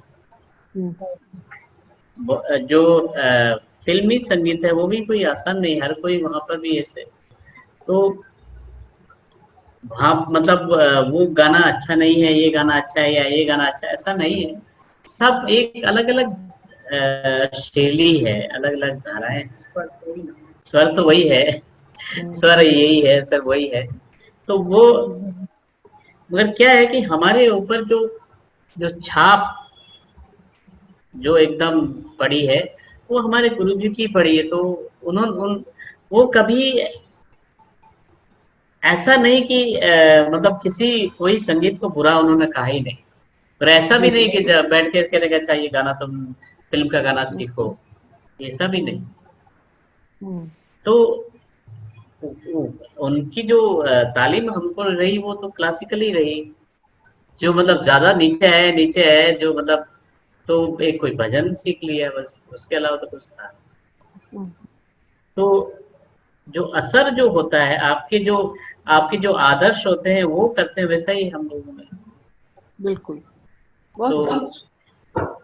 अच्छा, बाकी जो है जो फ़िल्म का कर रहे हैं अभी, इवन मेरे जो भाई शारंग देव है, उन्होंने भी वो फ़िल्म में भी उन्होंने बहुत म्यूज़िक काम- दिया है। जी, जी, जी, और उन्होंने बहुत सारी सीरियल वगैरह में भी बहुत काम किया। हाँ जी, हाँ जी। तो वो शारंग देव तो हमको काफ़ी मौका भी देते थे कि करो, मगर वो शायद हमसे जमा ही नहीं कभी। हम्म। शायद आप आगे कभी आप फ़िल्म बनाएँगे तो शायद हम गा लेंगे उसको। हाँ हाँ, बिल्कुल, ईश्वर से प्रार्थना कीजिए कि इतना पैसा आ जाए मेरे पास में फिल्म बनाओ और आप। देखिए, पैसे की बात नहीं है, आदमी यदि मन में ठान ले ना, हाँ तो कुछ कर सकता है। ऐसा नहीं कि पैसा होने पर ही होता है, ऐसा नहीं है। हाँ, ये भी ठीक है। हाँ, लेकिन देखिए, मुझे भी लगा हर हर व्यक्ति अपनी दिशा अलग अलग चुन लेता है। हाँ, मेरे पास ये दिशा है कि मेरे पास दिशा थी कि मैं पंडित जसराज के बारे में लिखूं, और मेरा मन उसी उसी ओर गया और उसी तरफ खुला। मेरी अपनी बुद्धि, मेरे मन ने मुझे वही रास्ता दिखाया। जी, तो मुझे जो रास्ता मुझे अपने संस्कार में मिला, मैं उसी रास्ते पे मैं चलती गई। तो हर व्यक्ति हर कुछ नहीं कर सकता। जी, तो ये तो एक थोड़ा सा मैंने हंसी में कहा, लेकिन अ, शास्त्रीय संगीत में जो एक हम आगे, पंडित जसराज ने एक बहुत महत्वपूर्ण कार्य किया, वो ये था, और वो भी ना भूतो ना भविष्यत जैसा एक कार्य हुआ, वो था जसरंगी का, कि जी, पुरुष और स्त्री के गायन को लेकर जो दोनों में गायकी, एक एक स्वर में जुगलबंदी वो नहीं कर सकते, और उसको अलग अलग रागों में पिरोना और एक जैसे राग, एक ही बंदिश को लेकर के चलना। तो वो जसरंगी क्या है, मुझे आप यहाँ हमारे लिए समझाएंगे कृपा करके। तुम समझाओगे? तुम समझाओ आज। मैं चाह रहा हूँ कि स्वर कितना समझा है उसको, तो वो बताएं। तो कुछ होगा तो फिर मैं तो बताऊंगा कि मैंने तो गाया भी है बहुत बार। जी। मगर तुमने क्या समझा उसको? आप मेरे ख्याल से आप स्वर से पूछिए तो ज्यादा अच्छा रहेगा। स्वर। जी, एक तो जो सबसे बेसिक जो इसका मैं बता सकता हूँ कि स्त्री और पुरुष की जो जुगलबंदी होती थी, तो या तो पुरुष को अपना स्वर नीचे करना पड़ता था या तो स्त्री को अपना स्वर ऊपर करना पड़ता था, जो दोनों के लिए मतलब कंफर्टेबल नहीं होता था। हम्म, तो ये एक प्रॉब्लम थी कि दोनों साथ में कैसे गाए। तो दादू ने जो एक इसका जो इतना तोड़ निकाला। तोड़ निकाला कि जो हमारे एक ये अपने इंडियन क्लासिकल में मूर्छना करके एक मूर्छना भेद। मूर्छना भेद करके एक चीज होती है कि राग वही है पर आप सा दूसरा मान लें। तो अभी जैसे मैं बताऊं तो सा सा ये सा है। तो अभी जोग को देखें तो सा सा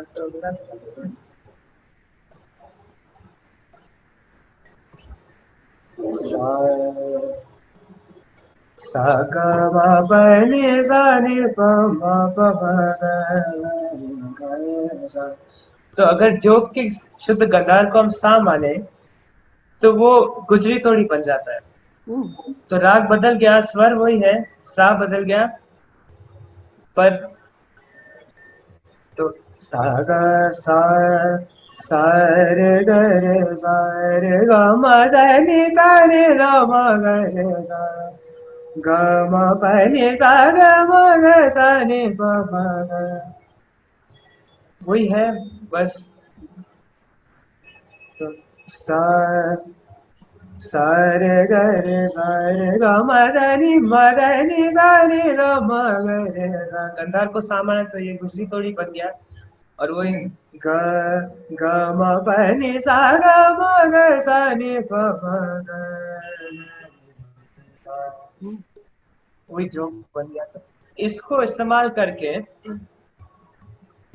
इस्तेमाल करके उन्होंने जुगलबंदी की कि जो पुरुष है उसका सा अपनी जगह पे रहेगा, हम्म, जो स्त्री है उनका सा उनकी जगह पे रहेगा, राग दोनों के अलग होंगे फिर भी एक साथ गाएंगे वो लोग। हम्म, और उसमें डिस्टर्ब भी नहीं होगा और अपनी अपनी जगह पर साथ में फिर गा सकते हैं। जी जी बिल्कुल। तो जसरंगी का अगर बेसिक एक्सप्लेन करने के लिए बोले तो ये है। एक स्त्री कंठ का होना आवश्यक है। जी लेकिन फिर भी आपने बताया तो ये तो एक बहुत पंडित जी का एक योगदान जिसे बहुत कहेंगे, बड़ा योगदान, बाप बहुत रे। बड़ा योगदान। और बहुत लोग इसको गाने लगे हैं।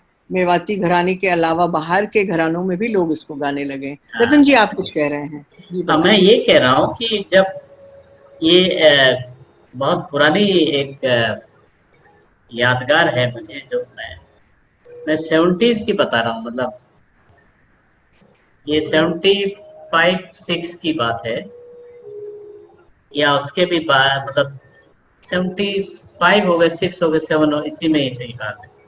तो एक बार मामा जी एक कोई प्रयोग कर रहे थे, हम्म, और वो प्रयोग ऐसा था कि वो कभी लगे कि वो मेघ गा रहे हैं, कभी लगे कि वो मालकोस गा रहे हैं।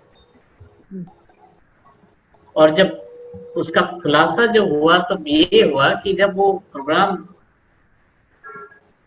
यहाँ पर मुंबई में एक ऑडिटोरियम है, बिरला क्रीड़ा केंद्र, जो जी आप देखेंगे चौपाटी, जो जी जी गिरगांव चौपाटी, उसमें जी एक बहुत अच्छा हॉल है। जी। तो उसमें प्रोग्राम था, और उस समय मामा जी ने 4 तानपुरे लिए, 4 तानपुरे लिए। 4 तानपुरे और अच्छा। 2 हारमोनियम। हाँ। तबला भी, तबले बजाने वाले एक थे, मगर उन्होंने भी अलग अलग स्वर का लिया। एक एक सा में मिलाया, दूसरा ऋषभ। ऋषभ में मिलाया। अच्छा। हाँ। और बहुत उस जमाने में जो जो विद्वान थे सब सामने बैठे, और वो उन्होंने गाया मेघ और मालकोस अच्छा। At a time. तो मेरा कहने का मतलब ये है कि जो ये जसरंगी का जो ये है, ये उनके दिमाग में कुछ न कुछ बहुत पहले से ही चल ही रहा होगा। हम्म, उनका उनके दिमाग में ये बात, और ये जो जब तक आई तब तक उसके पहले उन्होंने खुद ही बहुत सारे ये ऐसे प्रयोग कर रहे थे और उन्होंने। जी, आपको याद होगा रतन जी, मेरे घर में बंगलौर में हाँ उन्होंने पूर्वी से शुरू किया और फिर बीच में जोग किया और फिर वापस पूर्वी पे आ गए। हाँ, वो वही वही तो मूर्छना भेद है। और ये जी। मूर्छना भेद में जो ये एट अ टाइम उन्होंने दो राग जो हम्म, खड़े किए, वो तो एक अद्भुत था। जी। तुम सर सुन बता सकते हो कैसे, मतलब मालकोस और मेघ का? कोशिश कर सकता हूँ मैं। करो। तो सास हाँ। मेघ, जो सा है हम्म, वो मेघ का है और मेघ के ऋषभ से मालकोस बनता है। हम्म, हम्म,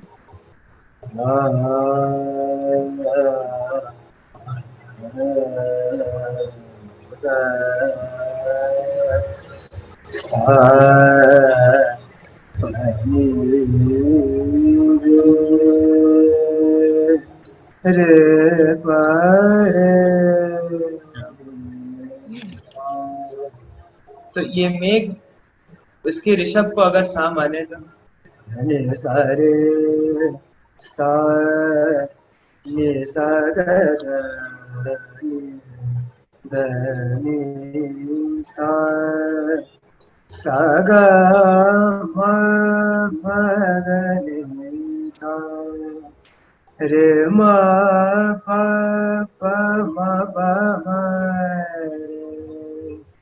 रे रे सा रे म प म रे वाह। सा ग म प सा सा ग म द द नि सा नि सा ग द नि र म ग सा रे म प नि सा रे सा रे नि सा प नि म प प रे म प नि सा रे सा ग म द नि सा।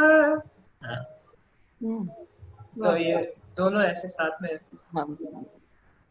रे म प रे म प नि सा रे नि सा प रे म प प रे सा ग म सा ग म ग म द म द नि सा नि सा नि द रि म द ग म द सा हम्म, सा सा।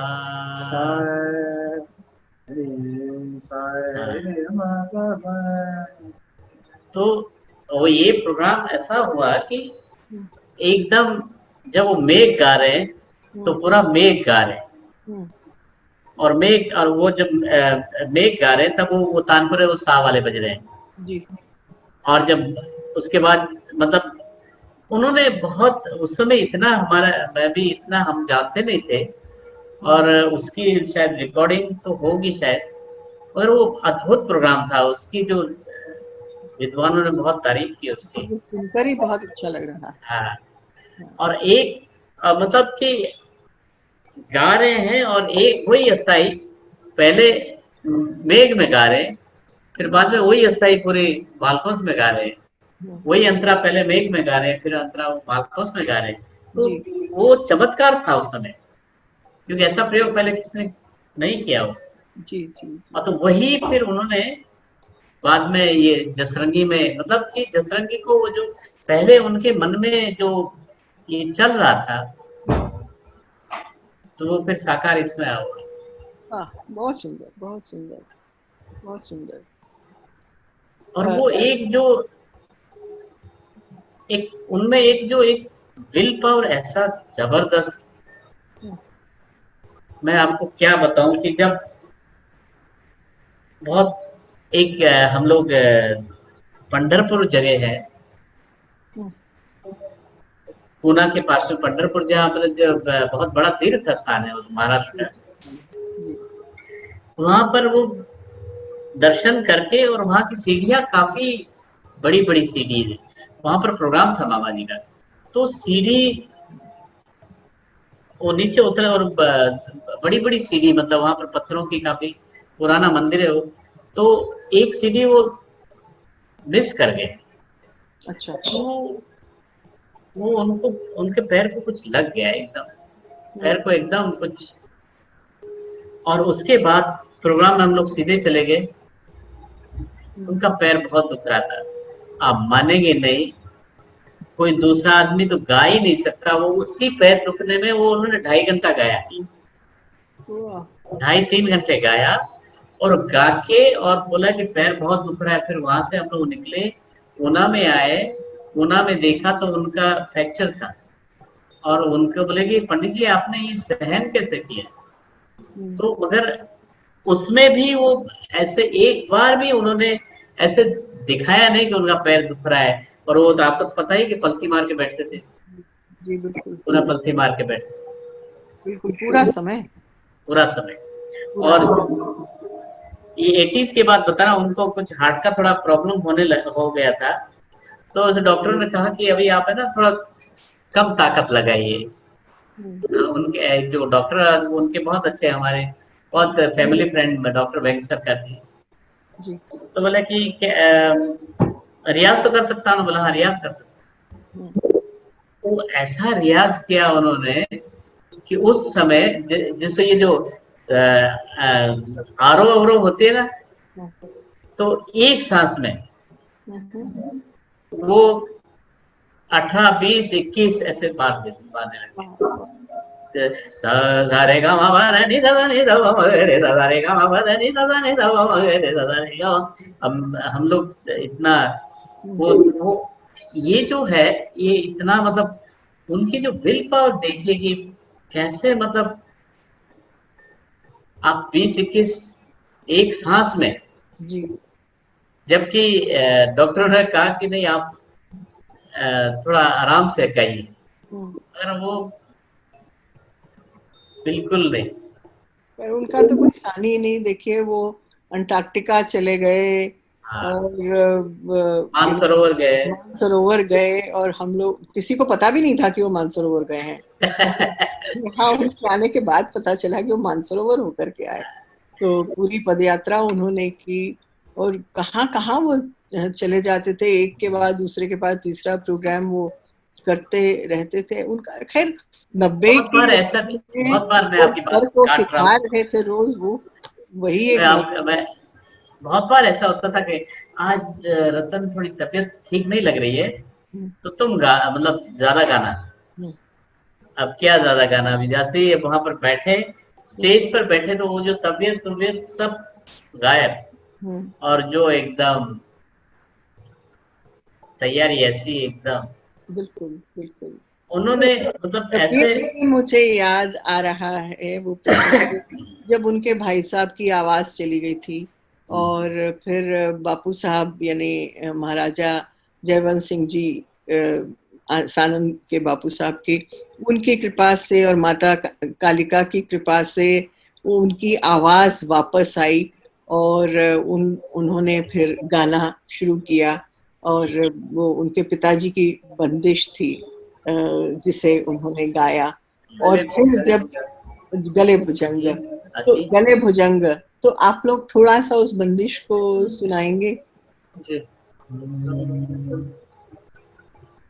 गले भुजंग भस्मंग, गले भुजंग भस्मंग, शंकर अनुरागी, शंकर अनुरागी, सतगुरु चरणारविंद,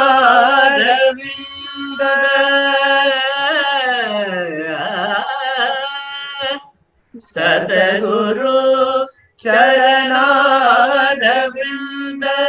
शिव समाधि लागे, गले भुजंग भस्मंग, तीन नयन अमृत भय,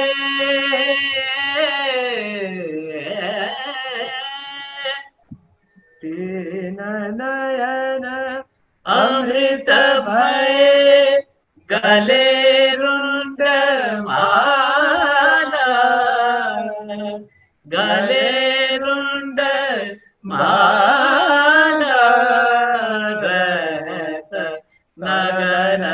फिरत मगन रहत नगर, फिरत मगन संग गौरी बाला, गले भुजंग भस्मंग। अपने पति को निरख निरख,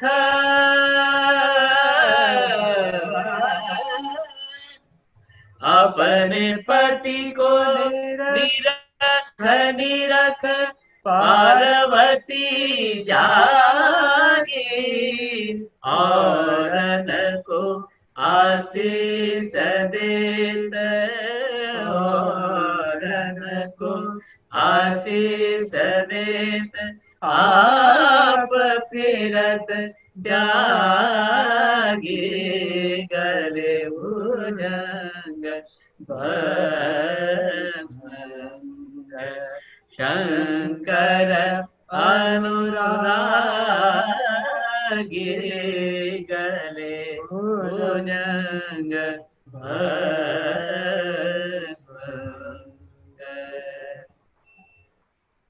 वाह वाह, बहुत सुंदर, बहुत सुंदर। रतन जी, मुझे वो दृश्य याद आ रहा है। संकट मोचन मंदिर में पंडित जी मुझे एक बार लेके गए थे, उनका जो एनुअल कॉन्फ्रेंस होता है, तो हम लोग बाबा विश्वनाथ के मंदिर में गए, और वहाँ उस समय आप अंदर तक जा सकते थे। आजकल तो नहीं जाने देते, लेकिन उस समय जा सकते थे, और अभिषेक भी हो सकता था, और सब तरफ हम बैठ सकते थे। तो पंडित जी ने वहां बैठ करके ये गाया, और गार्गी थी, तृप्ति थी, शायद आप भी थे। आप सब लोगों ने मिल करके गले भुजंग भस्म अंग वहां पे गाया, और क्या सुंदर, मन भगवान सुन रहे हैं, और आप सब लोग उनकी सेवा में अपना गायन प्रस्तुत कर रहे हैं।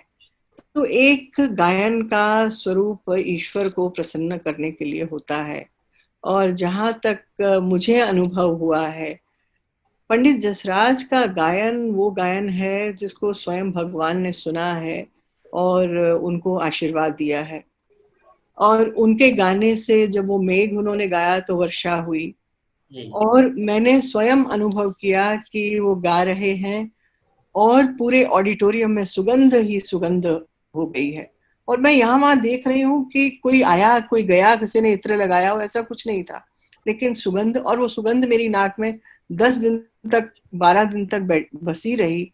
या कभी मैंने देखा कि प्रकाश ही प्रकाश हो गया है, मेरी आंखें बंद हैं लेकिन प्रकाश ही प्रकाश। तो ये उनके गायन का प्रभाव होता था। तो गायन में तो वो प्रभाव है। जब ये लोग बापू साहब के यहाँ से कलकत्ता आए, तो उस समय इन्हें कोई जानता नहीं था, ये किसी को जानते नहीं थे, और कलकत्ते में इन्होंने माँ काली के मंदिर के प्रांगण में बैठ करके माता कालिका गाई। पंडित मणिराम जी ने माता कालिका गाया, और पंडित जसराज तबला बजाते थे। तो उस समय इन्होंने, गरीबी का वो आलम था कि लोग जो पैसा वैसा थोड़ा वहां पे इनको देकर चले जाते थे, तो उससे इनका खान पान और गुजारा चलने लगा। तो क्योंकि बिल्कुल कुछ नहीं था, तो वो माता कालिका ने हमेशा आशीर्वाद दिया, और पंडित जसराज को, उनके पूरे परिवार को, उनके सब श्रोताओं को, हम सबको, आप सबको बहुत आशीर्वाद दिया। तो मैं आपसे निवेदन करना चाहती हूँ कि अगर अंत में हम माता कालिका, जो मेवाती घराने की सिग्नेचर बंदिश भी लगभग बन गया, बापू साहब की रचना है और पंडित मणिराम जी ने जिसे संगीतबद्ध किया है, तो आप लोग कृपा करके उसे सुनाएंगे राग डाना में।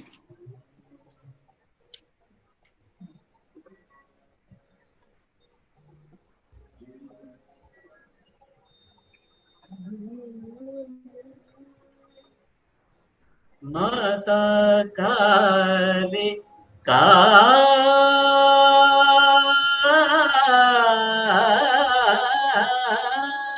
माता काली का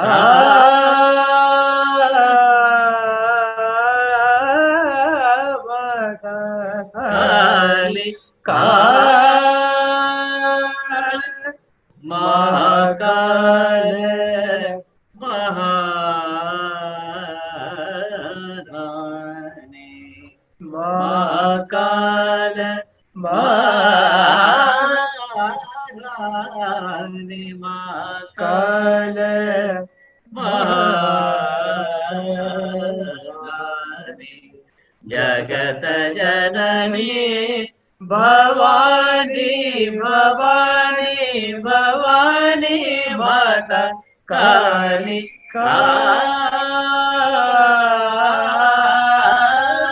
माता काली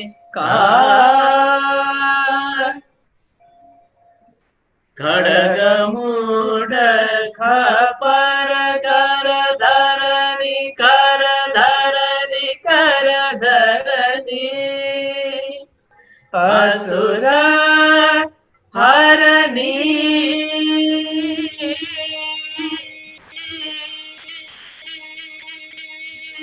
जग निर्भय करनी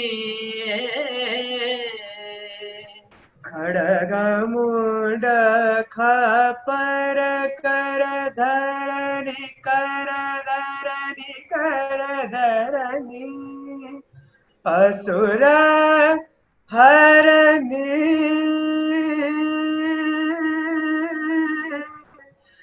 असुर हरनी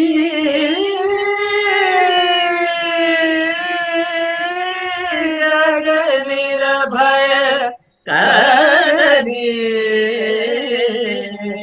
तरन तारिणी भक्त पालिका दया दानी भवानी भवानी भवानी माता काली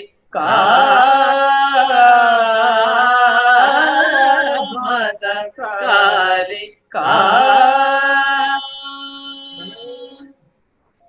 हे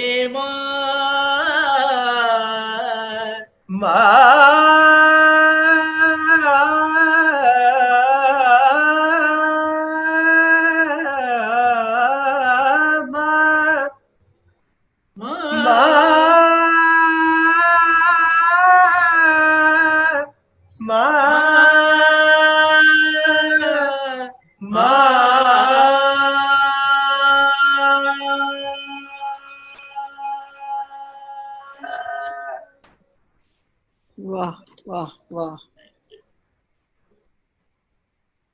मेरे रोंगटे खड़े हो रहे रतन जी, स्वर जी, और मेरा कंठ भर आया है। वही प्रभाव, ये एक तो बंदिश और उस पे उसकी स्वर मालिका जो है और जो उसका प्रभाव होता है,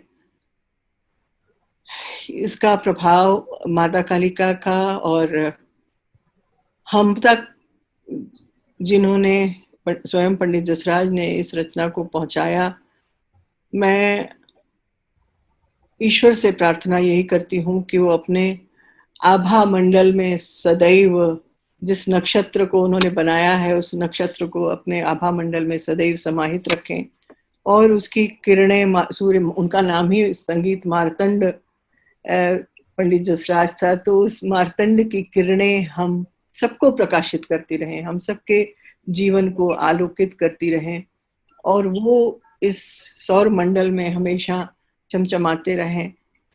आप दोनों का मैं किन शब्दों में आभार व्यक्त करूं। पंडित जसराज की जो एक जीवन गाथा लिखने का मैंने प्रयास किया, उसे आपने सुरों में पिरो दिया आज, और वो दोनों एक दूसरे की पूरक होकर के जैसे चलती हैं, तो मैं अपने आप को बहुत भाग्यशाली समझती हूँ कि मुझे सौभाग्यवश यह कार्य करने का अवसर स्वयं पंडित जी ने और मधुरा जी ने मुझे दिया, और यह रचना सब रसिक जनों को अच्छी लगेगी और अच्छी लगी भी है अभी तक।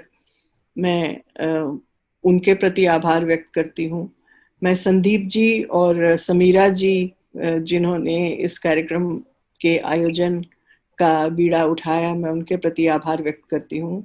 आप दोनों का बहुत बहुत धन्यवाद। दोस्तों, आज के इस कार्यक्रम स्वरांजलि के अंतिम चरण में हम पहुंच चुके हैं और कार्यक्रम के इस मोड़ पर अर्थात मैं आदरणीय विदुषी सुनीता बुद्धिराजा जी, पंडित रतन मोहन शर्मा जी तथा उनके सुपुत्र स्वर रतन शर्मा जी, इनके प्रति हार्दिक आभार प्रकट करना चाहती हूँ। आज उन्होंने हमें इस अलौकिक आनंद का साक्षी बनाया। स्वर मार्तंड पंडित जसराज जी की गायकी मानो चमत्कार जैसी लगती है, पर इस चमत्कार के पीछे विज्ञान छिपा हुआ है और मुझे लगता है आज इनकी चर्चा ने उस विज्ञान को हमारे सामने रखा, कई सारे नए पहलू हमारे सामने रखे और इस सभी के लिए हम उनके हार्दिक आभारी हैं।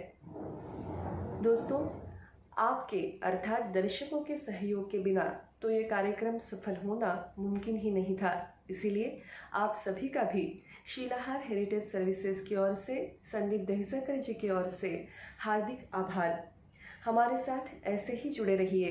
नए नए कार्यक्रम, नई नई संकल्पनाएं आपके सामने रखने का प्रयास हम यूं ही जारी रखेंगे। धन्यवाद।